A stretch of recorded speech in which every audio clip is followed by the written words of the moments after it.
Hello everyone, my name is Thomas. I play Evan and Liana on V Squad, and I'd like to welcome you to our V Squad trainer for Terra from Beyond Dreadguard. How this is going to work, I know it's a 16-man. It works both for 8-man and 16-man. Is you will start with 3 separate bosses. Herod, who's in the middle, and we mark him with fire, as you can see, is our primary boss and the first one that everyone's going to attack. The other two, Cephas and Kelsara, are marked target and lightsaber to help designate those.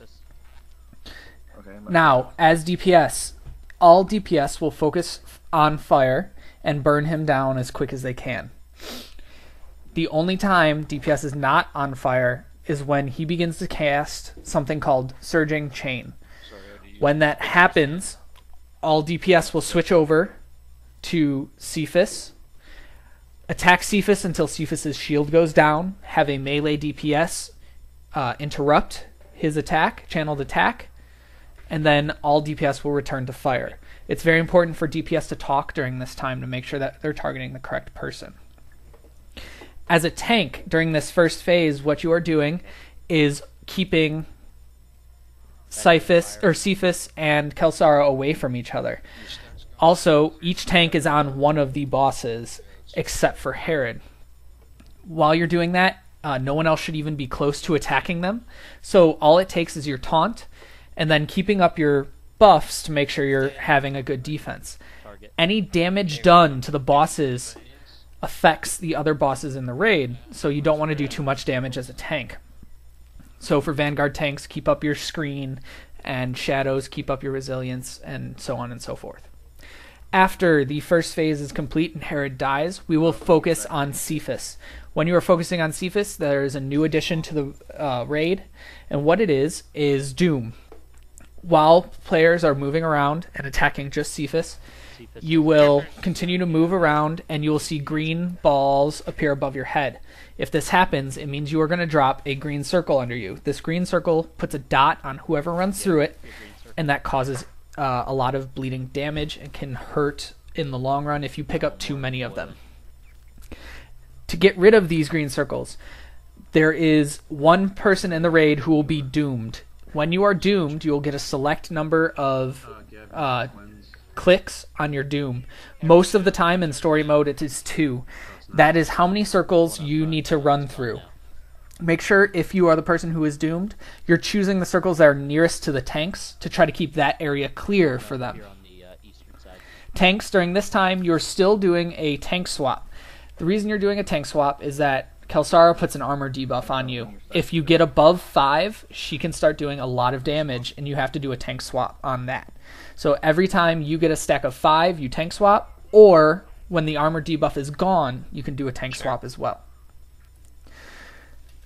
The key to this portion of the fight is dropping the circles in a good place. If you get the circles above your head, the balls above your head to drop the circle, move away from people. Especially if you're a melee DPS, you have to get it away from the tanks.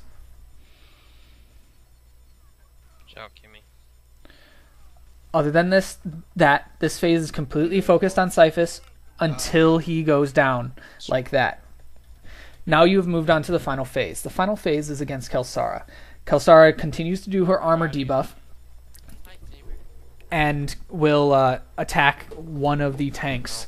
The rest of the DPS needs to focus on her and have one DPS stand pretty far away or at max range. If that person is at max range, they have a chance to get the Mark of Death from Kelsara. That is the green line you see right now.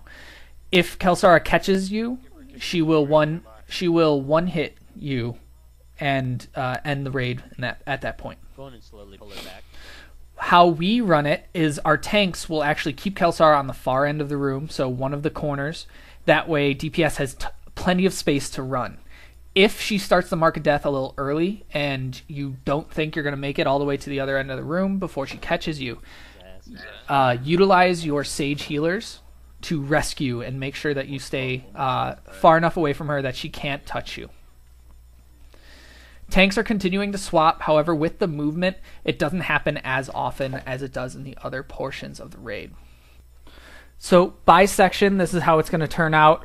DPS, you need to focus on Herod, then Cyphus, then Kelsara. Make sure you maintain a large spacing because some of their attacks will jump between DPSers, so you want to keep it as far away as possible. Tanks, your job is to maintain the armor debuff so that it never gets above 5. If it does, do your tank swap. You can also have your other tank auto-targeted, so you know when to do the swap and you don't need to call it out as much.